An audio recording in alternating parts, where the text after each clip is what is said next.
सूबे के मुख्यमंत्री मेरे और आपके बीच में आ गए। उनको उस प्रोग्राम में आना था और मैं उनके साथ आना नहीं चाहता था, क्योंकि उनकी सरकार में बहुत अच्छे काम नहीं हो रहे हैं, तो मैं फिर उस दिन नहीं आया। आज मैं आना चाह रहा था, प्रोग्राम तय हुआ तो आपसे पहले गोली मेरे पास चली आई, और अब मैं जब अपनी बात रखना चाह रहा था तो ये माइक खराब हो गया। मगर मैं ये समझता हूं कि ये सारी मुसीबतें भी मुझे आपसे अपनी बात रखने से रोक नहीं पाएंगी। आज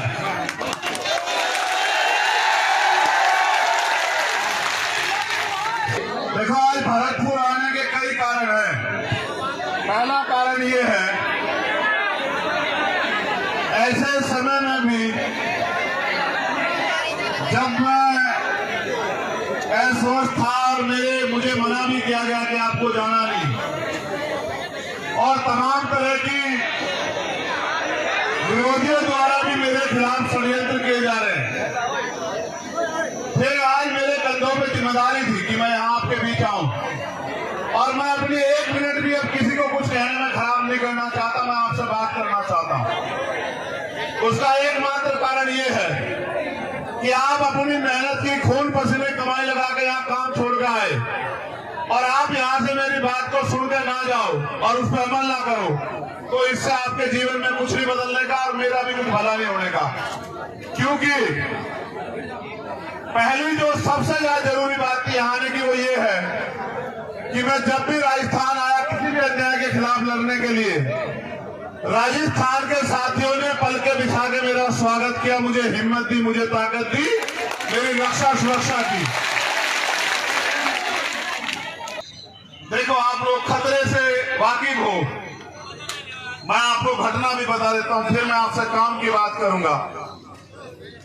जब मेरा टेक्निकल मुआयना होने चला गया, मेरे कपड़े, जब मेरे कपड़े आएंगे तो आप देखना बनियान में और शरीर में कितनी जगह होती है। बोलने वाला तो कोई कुछ भी बोलता रहे, मैं सस्ती लोकप्रियता की राजनीति करता नहीं हूं, आप जानते हो इस बात को। जब मेरे कपड़े आएंगे आप देखना, या पुलिस का बयान आएगा आप सुन लेना, वहां की पुलिस भी हमारी नहीं, वहां की सरकार भी हमारी नहीं। मैं अपने साथियों को भी बता दूं कि जितनी जगह बनियान में और शरीर में होती है, उसमें वो 3 छेद है, 3 गोली गई है वहां को, मगर एक लगी, वो भी इसलिए लगी क्योंकि उनकी इच्छा भी मजबूत थी, लेकिन वो बची इसलिए क्योंकि आपका प्यार ज्यादा ताकतवर था। पहली गोली जब शीशे पे लगी, वो शीशा मजबूत था, वो क्योंकि राउंड कब मिले, वो आसानी से आके ऐसा लगा जैसे पत्थर लग गया उस सिर में। मैंने अपने साथियों से कहा कि भाई शायद किसी ने पटाखा छुपाया, किसका टायर पड़ गया। मैंने कहा पत्थर आगे लगी दिखते। लेकिन जब दूसरी गोली लगी तब मुझे एहसास हुआ, तब मैंने मनीष तक कहा, भाई, मैंने कहा गिर गए हैं, गोली चल रही है। मैंने कहा गोली चल रही है, गोली लगी है। फिर मैंने अधिकारियों को बताया। ये बात मैंने आपको इसलिए बताई, मुझे एक बात का पता, आदमी गोली से नहीं मरता, आदमी मरता है डर से। और डर, जिस दिन मैं इस काम में आया था, मैं डर को घर छोड़ आया था। अगर डर में रहूंगा तो लोहे के बक्सों में रहूंगा, लोहे के बक्सों में रहूंगा, थारे किसी काम नहीं आ सकता। अगर थारे बीच रहूंगा तो थारे भी काम आऊंगा, और मुझे लगता है कुछ करके भी दिखा पाऊंगा। तो मुझे, जैसे मेरी जान को खतरा है, पूरे भारत में भीम आर्मी आजाद समाज पार्टी के माध्यम से, और हमारे बहुजन पत्रकार भी, ये भी बात कहनी पड़ेगी, हमारे पत्रकार जो बहुजन समाज के हैं भाई, या जो ईमानदार पत्रकार हैं देश में, या जो ईमानदार से लड़ाई लड़ रहे हैं, भीम आर्मी आजाद समाज पार्टी के लोग, या किसान सभा के लोग, या हमारे जाट महासभा के लोग, या अन्य कोई बहुजन संगठन जो ईमानदार से लड़ाई लड़, उन सबकी जान को खतरा है। आप मेरे लिए सुरक्षा की मांग कर रहे हो, मैं यहां भी सुन रहा था। कितने लोग की सुरक्षा की मांग करोगे आप बताओ, और किस किस की सुरक्षा सुनिश्चित हो सकती है? इस सुरक्षा को सुनिश्चित करने का एकमात्र माध्यम है कि जो लोग सुरक्षा देने वाले हैं उनके हाथ आपके हो जाएं। जिनसे सुरक्षा मांग रहे हो उन कुर्सियों पे आप जाके बैठ जाओ। जिस दिन उन कुर्सियों पे आप बैठ जाओगे, ना चंद्रशेखर आजाद को खतरा होगा और ना किसी आम आदमी को खतरा होगा।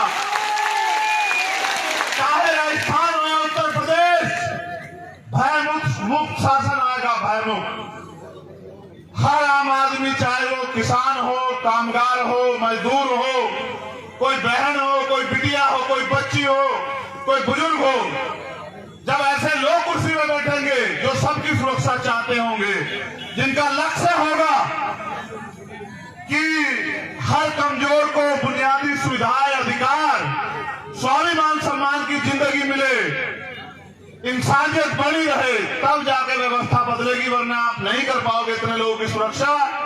क्योंकि आज जो सरकार में बैठे हैं उनका एकमात्र लक्ष्य ये है कि जो भी आपके खिलाफ आवाज उठा रहा है उस आवाज को किसी भी तरह कुचल दो। अगर मुकदमों से डर जाए, मुकदमों से डरा दो। अगर पैसे से खरीदा जाए, पैसे से खरीद लो। अगर और कोई डर दिखा के सीबीआई, इनकम टैक्स का ताला लगता लगा दो उसके मुंह पे, और अगर इनसे भी ना घबरा रहा हो तो गोलियों से उसके सीने को छलनी कर दो। अभी वो गोली नहीं बनी जो आपकी ममता को चीर के पार निकल जाए, ऐसी गोली बनी नहीं है अभी, आप चिंता मत करो। मेरी बात पर गौर करो। अब जो बात मुझे आपसे कहनी है कि मेरा पसीने में यहां जो हाल है, आपका क्या हाल हो रहा होगा, फिर मैं आपके लिए क्यों कुर्बान ना हो जाऊं, आप बताओ मुझे। जो मेरे लिए कान पर खड़े हैं, जो इस गर्मी में मोटे से मोटा लगा के सर में सर जोड़ के यहां जो अड़े बैठे हैं, घर में वो पंखे के बगैर भी नहीं रहते होंगे, कूलर के बगैर भी नहीं रहते होंगे, अगर वो मेरी बात पे इकट्ठ खड़े हैं तो उनके लिए मैं क्यों ना कुर्बान हो जाऊं, आप बताओ मुझे, क्या ऐसा कारण हो कि मैं कुर्बान ना हो जाऊं। देखो मेरी बात पे गौर करो। 26 जनवरी 1950 को भारत में लोकतंत्र आया था। लोकतंत्र यानी कि बहुमत का शासन, जिनका वोट होगा उनका राज होगा। पहले राजतंत्र था, अच्छे राजा भी हुए, बुरे भी हुए, तानाशाह भी हुए, सबका अपना अपना हश्र भी हुआ। यहाँ का तो इतिहास गवाह है, यहाँ तो किसान कामगारों ने मिलकर जो है राजशाही भी चलाई। अगर हमारी वफादारी थी, जो खजांची हमारा था, ये हमारी वफादारी थी कि खजांची हमारा था, ये हमारी वफादारी थी, हम पे भरोसा था। और सेनापति गुर्जर समाज का था, ये भी हमारी वफादारी थी कि हमारी सेना पे भी भरोसा था, राज भी हमारा था, क्योंकि राज करने वाले भी हमारे लोग थे। हम लोग मिलजुल के राज कर रहे थे। यहाँ मैंने ये यहाँ की बात बताई, लेकिन मैं आपको लोकतंत्र की बात बताता हूँ कि जिनका वोट होगा उनका राज होगा। आज आपको चाहे रोजगार चाहिए हो या न्याय चाहिए हो या कोई हक अधिकार चाहिए हो, हर चीज के लिए सरकार पे आप लोग निर्भर हो, लेकिन सरकार बनाने की शक्ति आपके अंदर है। जैसा मैंने कहा, जिनका वोट होगा उनका राज होगा। आप बस इस बात को नहीं समझ पाए कि वोट आपके पास है, राज दूसरों का है। अगर जिनका वोट है वो अपनी वोट को संगठित करके और एक एक वोट को अपने पक्ष में दे दें तो राज यहाँ आपका आ जाएगा। और जिनका राज आ जाएगा, आप ये बताओ, अगर राजस्थान में आपका राज होगा तो क्या राजस्थान में मुझे कोई खतरा हो सकता है क्या? बात मेरे खतरे की नहीं है, मैं आपका ध्यान आकर्षित करूंगा। बात उस खतरे की है जो अन्याय लंबे समय से राजस्थान में हो रहा है। चाहे मुंह से रखने पर हत्या हो, चाहे पानी पीने पर, मटकी छूने पर हत्या हो, चाहे घोड़ी पर बैठने पर अपमान किया जाए, चाहे और तमाम तरह की जातीय, धार्मिक और तानाशाही सामंतवादी सोच के कारण हमारे लोगों के साथ अन्याय हो, दलित, पिछड़े, अल्पसंख्यक समाज के साथ, ये सारा अन्याय तब रुकेगा। देखो, मैं अपनी पीठ का घाव, ये मेरा जरा सा घाव 1 इंच का, इस घाव के जख्म को मैं भर सह लूंगा। ये मेरी पीठ पे है, ये मुझे कम दिखाई देगा, लेकिन जब रोज मैं अन्याय सुनता हूँ, अपनी बहन बेटियों के साथ होते अन्याय को देखता हूँ, अखबार में पढ़ता हूँ, टीवी में देखता हूँ, वो जो घाव मेरे सीने पे होता है, मैं उस घाव से परेशान हूँ। इस दर्द को तो कुछ नहीं है, इस दर्द को तो मैं सह लूंगा।